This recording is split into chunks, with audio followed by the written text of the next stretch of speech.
ahoana marina 12 taona aty aorina nampandrosoan'ny Madagasikara ve ny mpanongana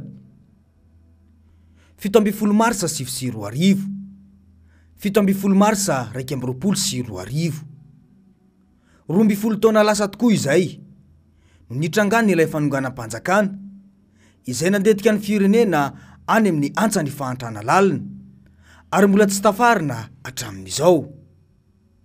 Raha misy milaza fa tsy nisy fanonganam-panjakana teto dia efa nisy fijoroana vavolombelona nataon'ireo tompon'andraikitra voalohany tamin'izany ary toy izao no voalazany rehefa nanontaniana mahakasika izany. Ataontsika izy ny priziny avoloa dia ianao izy miandraikitra ny coupure ny électricité de l'eau za kosa ho miandraikitra ny opération militaire ray zany tsy hitako ny tsy fanonganam-panjakana am'izany fanonganam-panjakana iny ianao acteur nefa za acteur zany ny acteur principal. Mazava amintsika tsara ilay voalaza teo fa de tena fanonganam-panjakana tokoa no nitranga teto Madagasikara ny 17 ny volana marsa 2020. Toy izao ny kisarisary tamin'ny fanafiana ny lampanambotsirohitra nataon'ireo miaramila pikomy ny aliny 12 ny volana marsa 2020.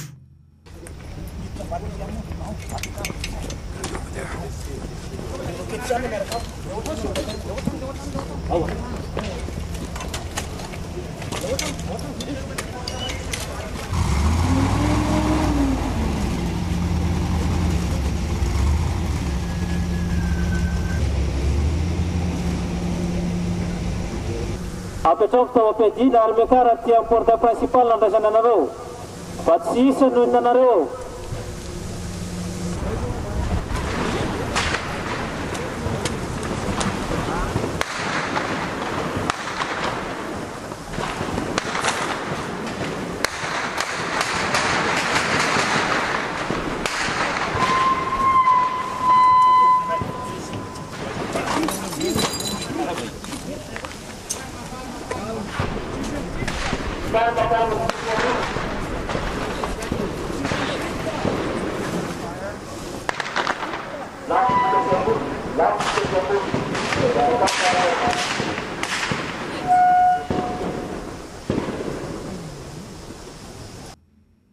Averiny indray fa dia fanonganam-panjakana tokoa no nitranga tamin'ireny fotoana ireny.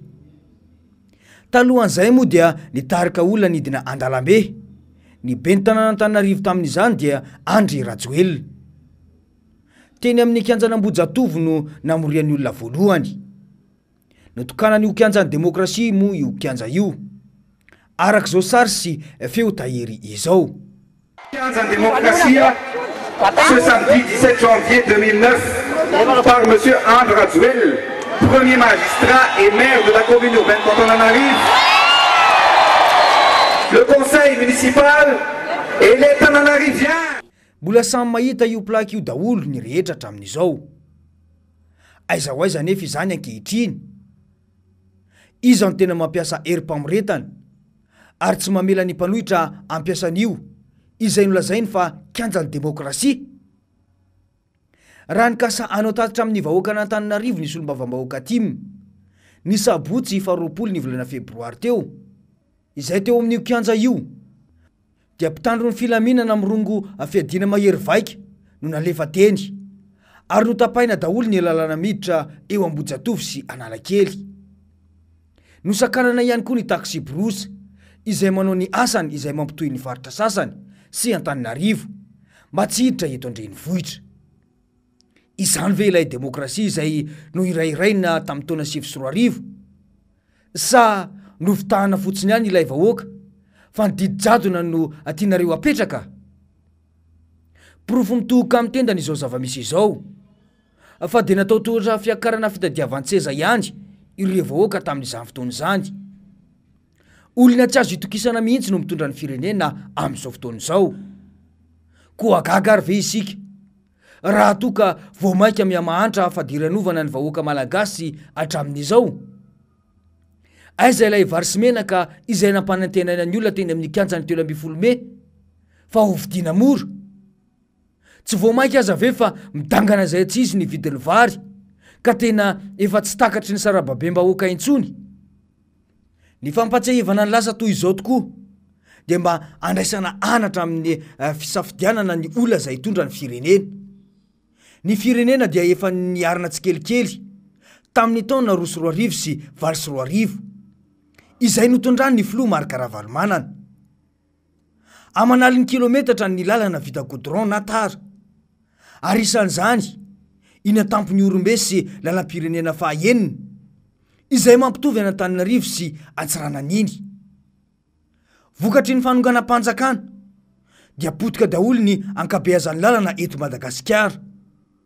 Ilay lalam-pirenena fahaenina voalaza teo aza moa dia lasa pisinina azo ilomany notsana mihitsy hoy ilay sofera na fiarabe iray izay mampifandray any amin'ny faritra ity.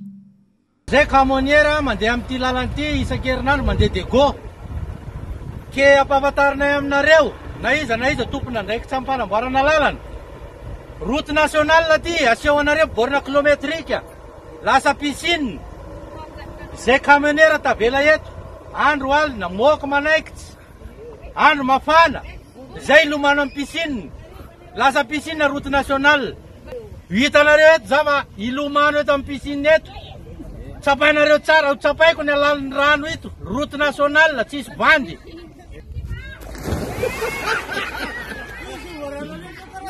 Zany ato zao route nationale Brava.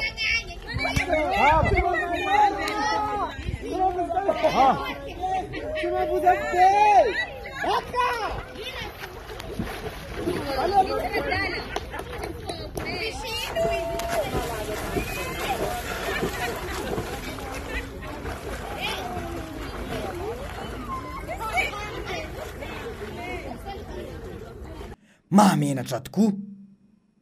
Raha toka mpitondra fanjakana tsy mahafantatra izay laharam-pahamehan'ny vahoaka no mitondra. Nolazainareo ny vahoaka tamin'izany fa ny lalana tsy azo hoanina. Ary nataonareo mihitsy izay nandemena ny sain'ny vahoaka tamin'izany. Izao ny vahoaka no mizaly fa diranovana eo amin'ny fivezivezena sy ny fandefasana entam-barotra samihafa ary ny fitaterana ny vokatra. Izany rehetra izany dia voamaika mampidangana ny vidim-piainana izay efa tsy ahitanareo vahaolana intsony.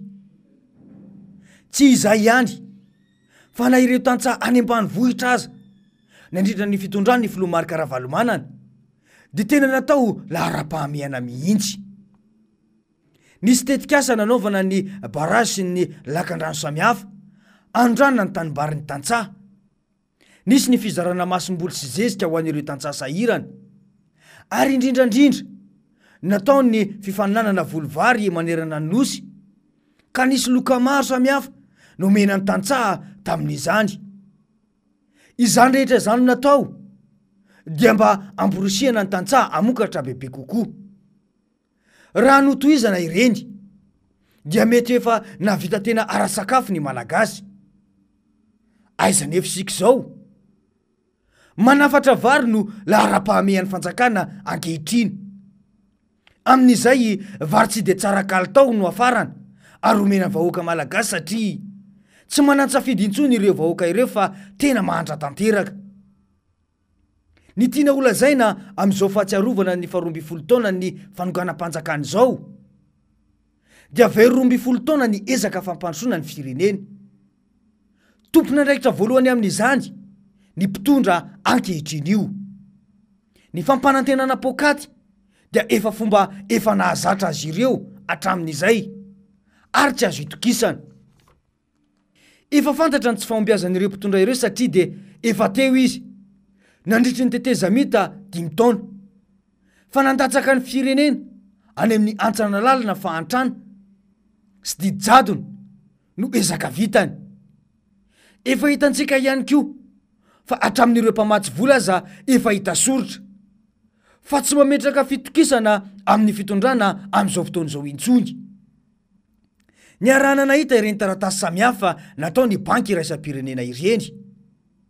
ka mbola homendrika ametrahantsika vahoaka fitokisana ve izy rariny ny mpanohitra raha toka mitaky ny fampanjakana demokrasia ary zon'izy ireo ny maneho hevitra ankalalahana tsy azonareo mpitondra le mena intsony ny sainy vahoaka amin'ny filazanareo fa mitady fiaraha-mitantana ny mpanohitra mazava izao ny nolazain'izy ireo fa tsy maniry akory izy ireo hiara-hitantana aminareo mpitondra olona efa tsy mahomby eo amin'ny fitantanana ve no iarahana fa ahoana mariny